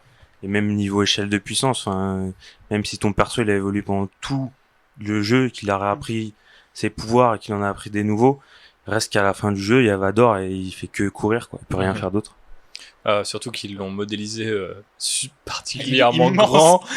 C'est une arme à glace, le bonhomme. Quand il commence à t'attaquer, tu fais ok, non, on va fuir. Ouais, mais ça installe la stature qu'il est plus très mobile, Vador, quoi. Ouais. Mais quand il te tape, quoi. Encore une fois, sur le papier, tu me dis ouais, il y a une apparition de Vador. Je lève un peu les yeux au ciel en mode oui, bah bien entendu, tu vois. Qui a des charges. Mais sur le moment, encore Ça une fois, marche le bien. jeu arrive à faire avec ce qu'il a et il s'en sort plutôt toujours très bien. Enfin, c'est solide, quoi. Je pense qu'en plus, c'est un rêve de développeur, de metteur en scène, de scénariste, de tout ce que tu veux, de pouvoir jouer avec Vador, surtout dans ce côté un peu mythologique où t'as pas besoin d'expliquer limite ce qu'il fout là. C'est la forteresse Inquisitorius. C'est bon, il est là. C'est lui qui arrive, gère il défonce les tout, quoi. inquisiteurs. C'est en mode vous en êtes où, les gars? Ah, il y a un Jedi. Ah, il y en a 2. Bon, bah vas-y, je vais me les faire. Tu vois, pas de problème. Il appelle ça jeudi, quoi. Et Ouais, enfin, par contre, c'est pas un jeudi pour tout le monde, hein, parce qu'il a déboîté sa base pour choper 2 types, quoi. ouais, mais en même temps, c'est Vador. Il a des Vador, petits, des petits problèmes colériques, tu vois. Il regarde pas les coups, hein, lui, il casse. Hein. C'est pour ça qu'après, tu vois, ça fait des longs débats dans les couloirs de l'étoile de la mort, dans des salles de réunion. Mais non, il a un côté un peu direct, tu vois, droit au but, qui est assez satisfaisant. Et effectivement, du coup, quand il apparaît, c'est quand même assez, il est quand même assez menaçant. Mais après, tu sais tout de suite que tu vas pas l'affronter. Et que moi, j'étais déjà menacé par des Purge Troopers parce que je savais que j'arrivais pas à les battre, tu vois. Donc, Mec, tu te fais bolosser par des chèvres, tu vas pas affronter Vador. c'est clair, c'est sûr. Non, mais c'est vrai que j'ai trouvé que c'était assez cool parce que de la même manière que tu disais tout à l'heure, Charles, que le jeu connectait un peu les différentes époques de Star Wars, c'est un truc que je trouve on retrouvait déjà dans les séries animées parce qu'elles pouvaient se le permettre, parce que tu peux un peu, entre guillemets, lisser toutes les différences d'âge, t'as pas besoin de t'emmerder avec les acteurs, etc. Donc tu peux faire revenir Vador, tu peux faire revenir Saw Gerrera et tout. Et t'as vraiment ce feeling de quand tu joues l'histoire, maintenant t'es arrivé à un point où t'as tellement d'histoires auxquelles raccrocher la tienne, que ça devient tout de suite beaucoup plus naturel, en fait. On parlait de fanservice, mais maintenant, en fait, et de cahier des charges, mais maintenant, en fait, j'ai presque l'impression que s'il n'était pas là, il manquerait quelque chose parce que tu te dis, bah, ça a du sens parce qu'on est quand même dans l'une de ces antres. Je crois qu'on apprend dans l'artbook, c'est sur l'une des lunes de Mustafar qui est la forteresse, et qu'ils ont justement voulu éviter de la mettre directement dans le château de Vador pour pas refaire non plus ce qui a été fait dans Rogue One, ce qui est toujours appréciable parce que ils auraient aussi pu, de la même manière qu'ils ont refait Kashyyyk, qu'on avait déjà vu dans d'autres jeux, ils auraient très bien pu nous resservir encore la même soupe, et du coup là on est dans une autre ambiance puisqu'on est sous l'eau et tout, donc là aussi ça crée un sentiment un peu claustrophobique comme ça qui fonctionne bien et qui prépare bien le terrain pour Vador, quoi. N'empêche que jouer dans le château de Vador, ça aurait pu être très stylé. Ouais. Il y a je l'ai pas fait, mais il y a l'expérience VR qui se passe dans le château de Vador et tout, donc faudrait que je teste ça si un jour j'ai un casque pour ma PlayStation, mais ce serait vraiment cool. Non mais ouais, en termes de scénario, c'est une bonne pièce de puzzle, tu sais, ça se connecte vraiment bien à tout le reste, et c'est très satisfaisant pour ça, ouais, comme tu disais. Clairement. Eh bien, messieurs, puisqu'on a fait un petit peu le tour des sujets que je voulais aborder dans ce podcast estival, d'ailleurs, on s'excuse pour les nombreux vaisseaux que vous entendez passer derrière nous et la clim un peu pourrie. Je pense qu'il faut qu'on aille s'arrêter quelque part, JB, pour la régler. Puis on enregistre toutes les écoutilles ouvertes. Ah bah oui, non, mais on fait ce qu'on peut pour se maintenir au frais, comme sur Hot. Mais voilà, avant la petite conclusion, je voulais qu'on fasse une ouverture, hein, comme tous les pros.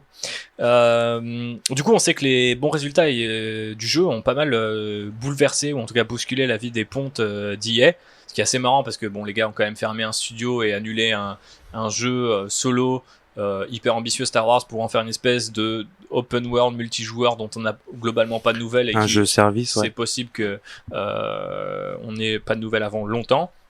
Récemment on a eu l'annonce puis un peu de gameplay pour Star Wars Squadrons, qui est développé par Motive, les gars qui avaient déjà travaillé sur Star Wars Battlefront 2 mais qui est plus orienté multijoueur.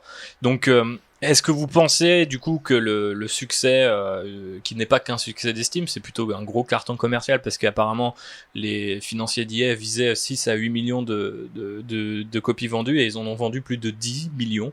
Donc est-ce que ça va leur remettre le pied à l'étrier et leur dire, vous savez, on peut encore faire de l'argent avec ce genre de jeu, ou est-ce que vous pensez que bon, ils en feront peut-être un de temps en temps et ça sera toujours des prises de risque minimum, type voilà, Fallen Order qui fait ce qu'il fait très bien et de manière assez solide, mais je pense qu'on est tous d'accord pour dire que ça va pas non plus chercher dans des sommets de créativité dingues. Donc votre avis là-dessus en quelques mots, et on va peut-être commencer par JB qui a l'air perplexe. Non, mais je pense qu'il y aura une suite, parce que maintenant le jeu vidéo fait que succès d'un 1, Tu vois, là, il y a eu des suites qui ont été annoncées. Mais alors, comment on l'appelle? Parce que le titre, il est pourri, tu vois. Fallen Order 2? Ouais, je sais pas. To Fallen to Order, tu vois, on peut trouver plein de choses. Law and Order. Non, mais le jeu, il s'appelle Star Wars Jedi. Et Fallen Order, c'est un sous-titre. Donc, ça sera peut-être un autre. Par exemple, voilà, tu vois. Rising Order. Pourquoi pas. Après Fallen, ouais. Voilà. Appelez-moi, je suis dispo. Donc oui, puis après, peu importe le nom, mais refaire un jeu solo de cette forme-là, je pense que ça serait une bonne chose. Après, est-ce que ça va continuer l'aventure de Cal Kestis, ou est-ce qu'ils vont explorer d'autres personnages, peut-être d'autres époques, vu que là, entre guillemets, ils ont fini la saga Skywalker et qu'ils se permettent d'ouvrir un peu d'autres époques, vu que tu sais que le jeu vidéo, ça prend du temps à développer. C'est pas étonnant qu'ils commencent à développer un jeu maintenant, mais qui sortent que dans 4 ou 5 ans. Donc au moment où on aura eu la Nouvelle République et la Haute République. La Haute République, voilà. Et ce genre de choses. Donc peut-être un jeu à cette époque-là pour accompagner la nouvelle époque Star Wars.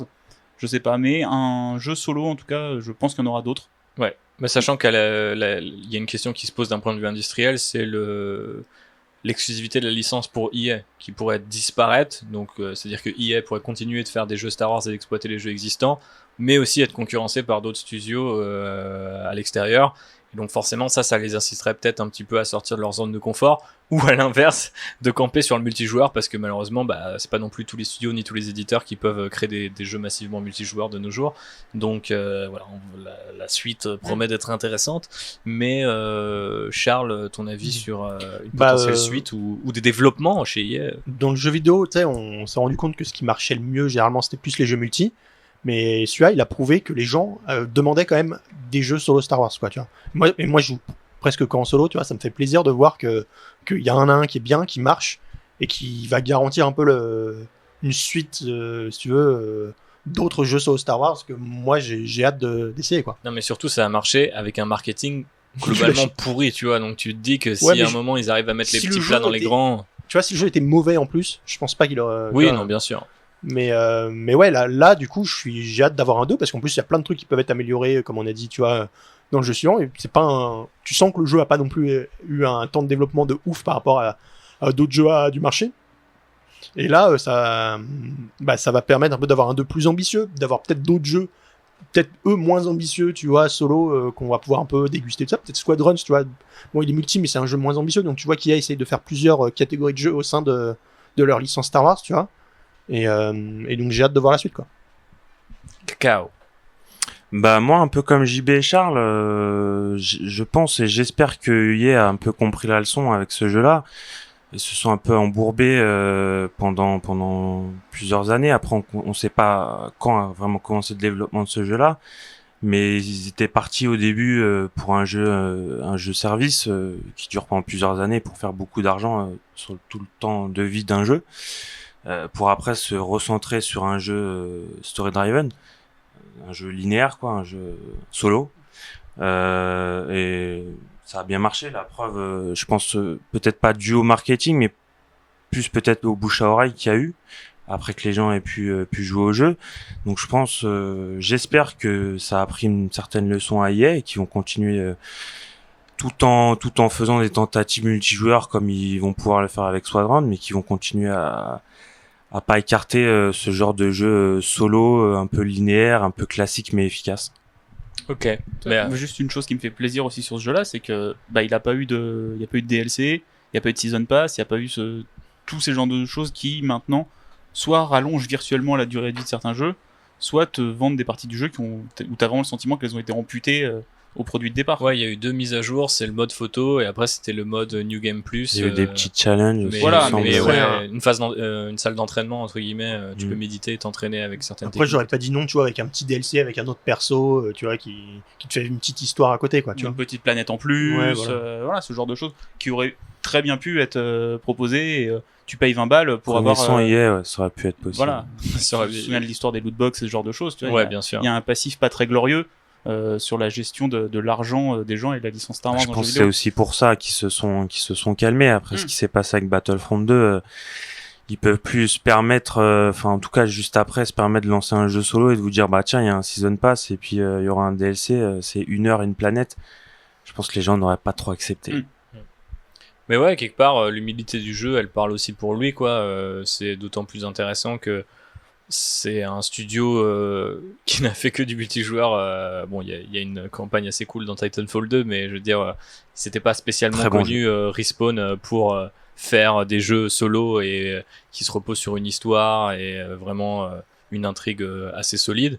Et moi, je trouve que pour des mecs qui entre guillemets débutent, même si bien sûr ils ont toute la puissance de l'industrie de EA derrière eux, donc j'imagine qu'ils peuvent recruter des mecs suffisamment solides pour en arriver là, mais c'est vrai que c'était pas forcément c'est risqué comme pari, mais tu te dis bon, ils ont quand même réussi à prouver que eux avaient envie de ce jeu-là et ils ont réussi à transmettre en tout cas à mettre en lumière que cette envie elle est partagée par au moins 10 millions de personnes, ce qui est quand même pas dégueulasse à l'échelle du marché, quoi.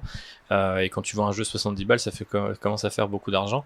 Donc voilà, s'il y a des gens chez EA qui nous entendent, continuez de nous servir comme ça.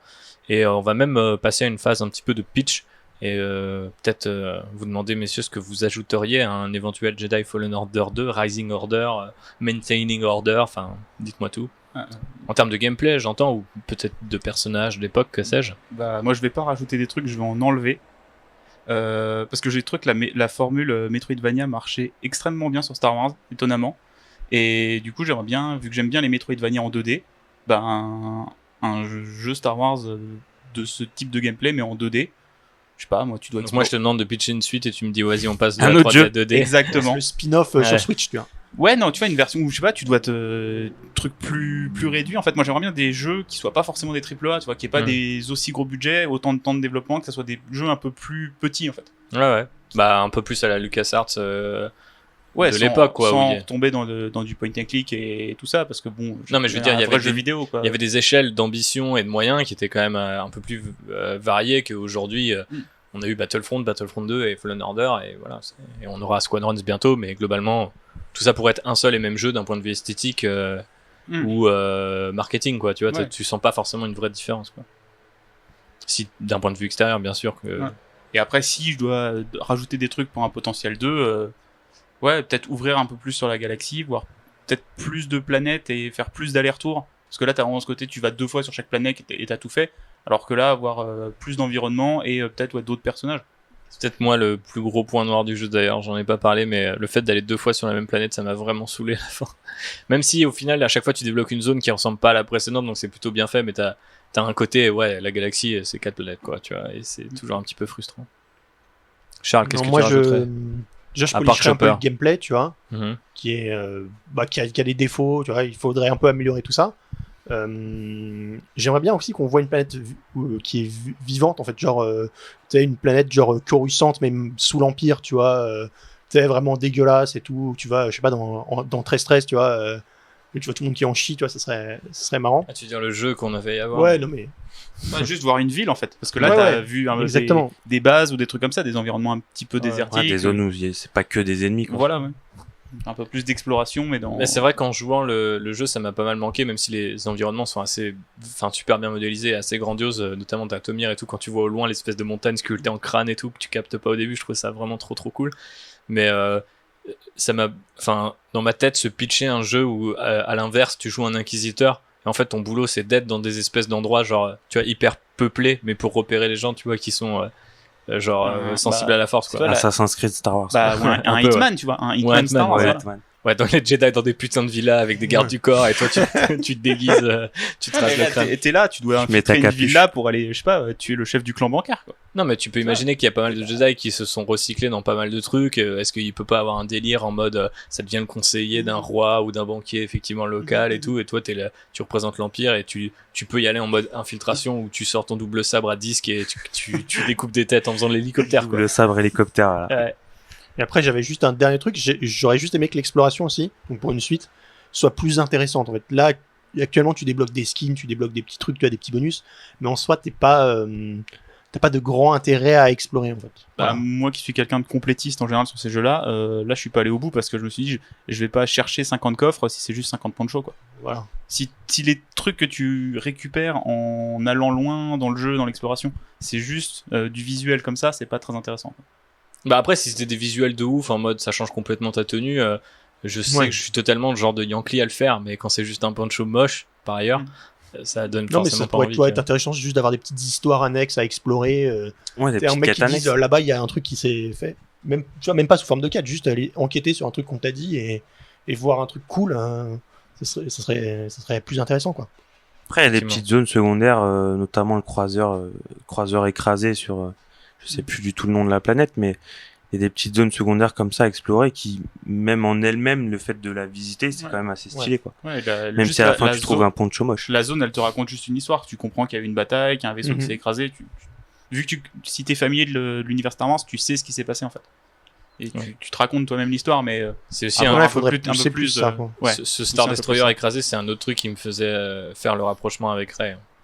Outre aussi le fait que la destinée de Cal change au moment où il rencontre BD-1 de la même manière que Rey au moment où elle rencontre BB-8, c'est là que l'histoire démarre, tu vois. Mais bon, vous n'étiez pas d'accord. Il aime beaucoup Rey. Oui. Ok. Cacao. Des idées pour une suite? Pour une suite, ben, la engagez-moi. la formule est déjà efficace. Moi, je rejoindrais peut-être ce qu'a dit JB. Ce serait plus un peu plus de diversité, notamment dans les planètes, des planètes qui changent un peu de ce qu'on a pu voir, des nouveaux environnements, des nouvelles cultures à découvrir. Au niveau du gameplay, tout ça, je trouve que la formule elle est efficace, elle se tient. Dans le jeu vidéo, quand on fait des suites, on essaie toujours de faire bigger, toujours plus gros, plus. Ouais, on a dit en 2D là, ça sera pas bigger. Ouais, l'idée de la 2D, je vais peut-être pas suivre, mais non, je trouve la formule efficace. Je vois mal ce qui pourrait ajouter à un Fallen Order 2 en fait. un cristal rouge pour le sabre. Moi j'ai Ouais, juste peut-être. envie qu'ils évitent de faire genre des phases en vaisseau spatial ou un truc qui apporterait rien au jeu comme il y a eu pour Arkham 3 où on t'a foutu la Batmobile, tu vois, et c'était nul à chier quoi. Ouais, bah après ça Ouais. dépend, c'est toujours pareil. C'est moi, franchement, j'aurais kiffé pouvoir piloter un vaisseau à un moment, j'aurais kiffé pouvoir jouer d'autres. Ouais, mais La séquence sur AT-AT, elle était pas géniale hein, dans le jeu là. Ah, quand tu grimpes sur la Non, quand quand tu t'es pilotes. dedans, Ouais, tu tu l'as pilotes. conduit sur le Ah ouais, non, moi sort j'ai de trouvé ça fleuve. vachement cool. Moi je Non, trouvais ça vachement bien. en vrai, je pense qu'il faut qu'ils se concentrent toi, sur leur cœur de gameplay. Bien et, sûr, non mais et sur la bagarre. Et pas s'éparpiller sur des trucs un peu cool en vidéo, tu vois, pour faire des trailers, mais au final, qui vont te gâcher un peu l'expérience. Non mais c'est là où se situe ma propre contradiction, c'est que en fait ce que je pitch c'est un jeu à ce service justement et où tu peux jouer un Jedi, un rebelle, un Puis pilote, balader n'importe où dans la et galaxie. tu peux faire ce que tu veux, tu vois. Mais effectivement, généralement ça marche mieux quand tu t'arrêtes sur un seul point et que tu le travailles le mieux possible, quoi. Après c'est vrai que sur un 2, si ton gameplay de base, comme le disait Cacao, est assez solide, si t'as des mecs qui savent faire des phases en vaisseau qui sont cool, franchement, faudrait pas s'interdire, quitte à ce que ça soit une seule séquence, comme le fameux passage en TBTT. Mais bon, on est visiblement peut-être pas d'accord. Mais après, je suis d'accord, hein, c'est scripté, c'est hyper bidon, mais c'est juste l'intérieur était bien modélisé, il y avait pas d'interface, tu vois, genre tu tirais juste, tu voyais ton personnage appuyer sur les boutons du cockpit et tout, donc niveau immersion, j'avais trouvé ça que c'était pas mal. Puis le petit BD-8 je fais un mélange, mais BD-1 qui est avec toi, j'avais trouvé ça cool. Même le fait de grimper avant et tout, je trouve qu'il y a, tu vois, il y a une petite construction, la tension monte. J'avais apprécié ce moment, même s'il est effectivement plutôt convenu. Mais je vous propose qu'on s'arrête là pour Fallen Order. On espère que EA va nous faire une suite et qu'elle sera aussi savoureuse, peut-être un peu plus, hein, parce que c'est un bon plat. Fallen Order, mais ça manque parfois un petit peu d'épices et d'audace, j'ai envie de dire. Donc n'hésitez pas à aller voir Jon Favreau pour qu'il vous en donne quelques-unes. D'ici là, on passe à la conclusion en douceur.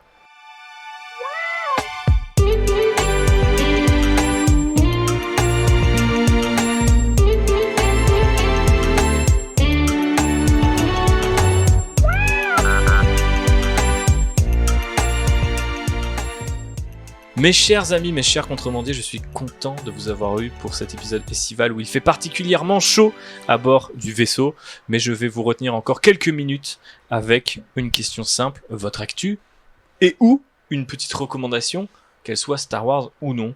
Et on va commencer par Charles, parce qu'il a le sourire. Alors moi j'ai pas trop d'actu en ce moment, à D'accord. part mon compte Twitter qui est à Drit, tu vois, Eh où je ben, poste des go. photos de figurines. Voilà. Yes, très belle figurine par ailleurs. Et merci. Mais sinon, en recommandation, moi je dirais à tout le monde de mater la dernière saison de Clone Wars. Parce qu'elle défonce, tout simplement.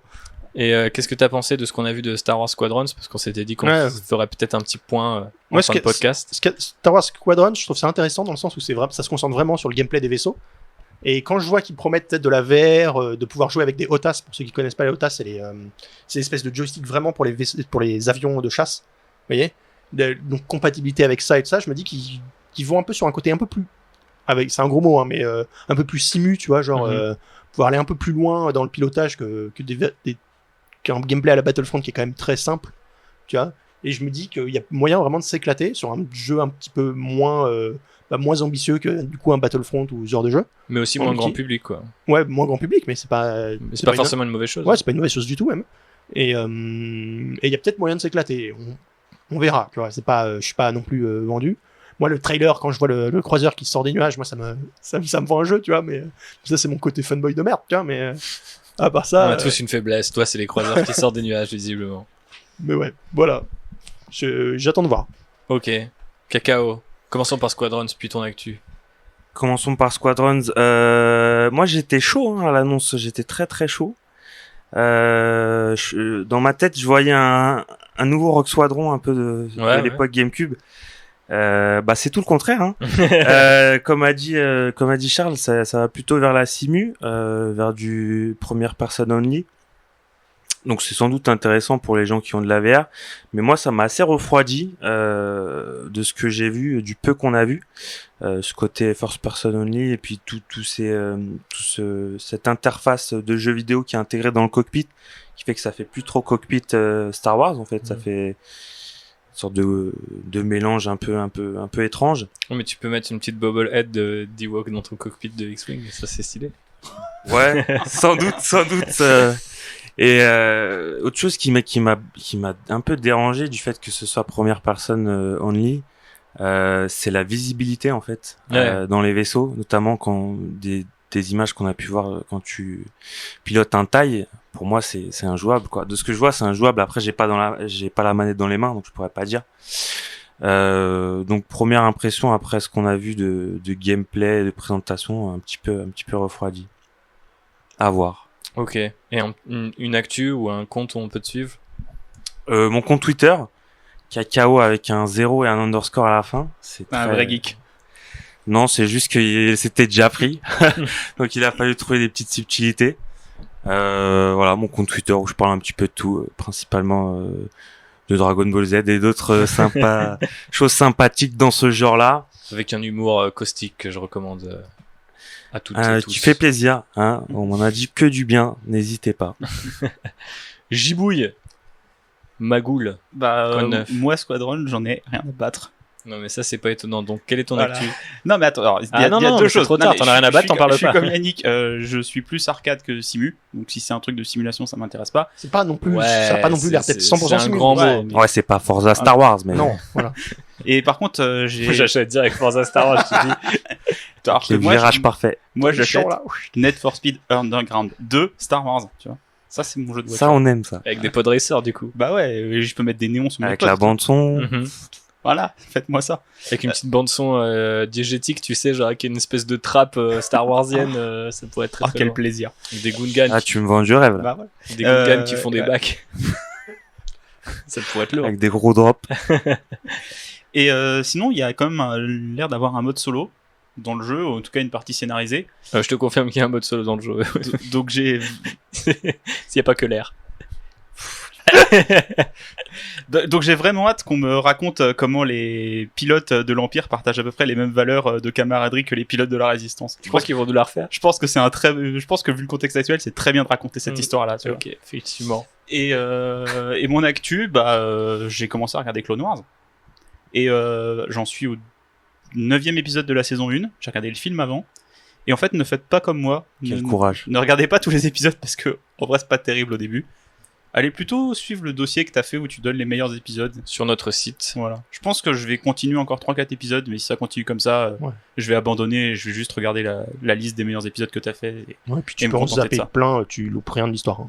Oui, c'est pour ça que j'ai fait les épisodes droïdes, Jar Jar Binks, même si j'aime bien le fait qu'il y ait une cravate assortie à ses mitaines. Ça a ses limites. Et les épisodes Padmé, sont quand même chiants, quoi.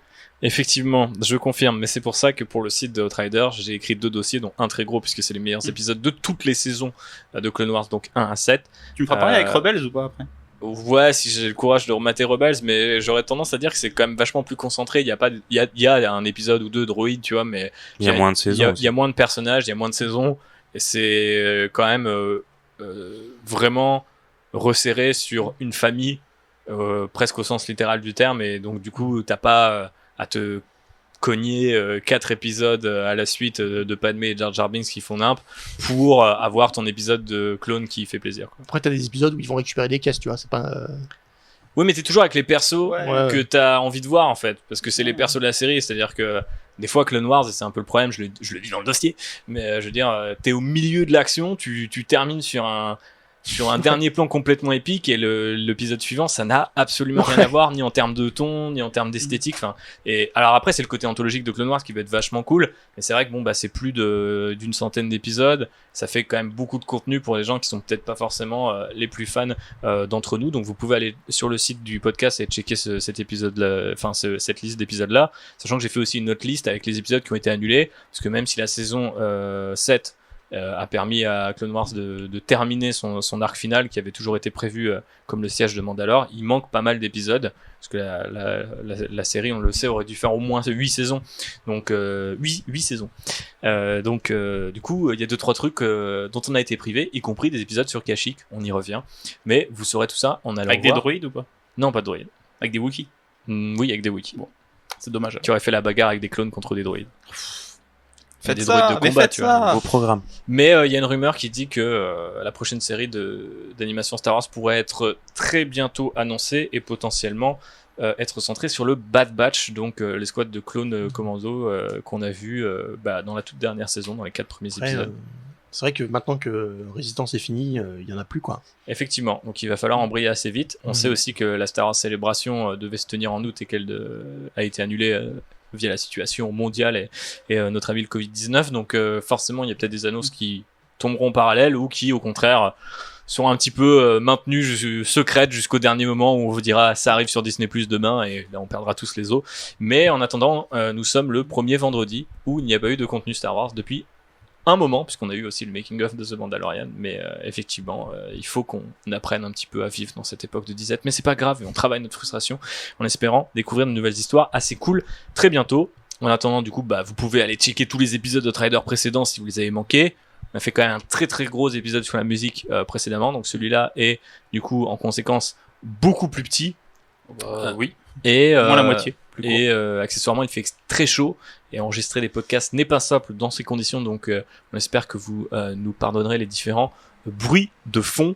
Et voilà, pour les gens qui aiment les petites figurines dont Charles parlait tout à l'heure, vous pouvez également écouter notre podcast petit frère qui est Land Rider. Ça fait longtemps qu'on n'a pas fait un épisode et l'été approchant et les conditions se dégradant de jour en jour, il est possible qu'il faille attendre encore un petit moment, mais restez connectés sur les réseaux sociaux, voilà, suivez-nous, n'oubliez pas de mettre des petites étoiles sur Apple Podcast, ça fait plaisir, et de nous partager sur les réseaux sociaux. On fait ça gratuitement, les gens viennent, les gens transpirent dans mon salon pour votre divertissement. Donc merci de leur envoyer un petit RT, on à est là. défaut un fave. Passez un excellent été, on vous fait de gros bisous, prenez soin de vous, portez des masques, lavez-vous les mains, et que la force soit avec vous. À bientôt. Ciao. À bientôt. Ciao.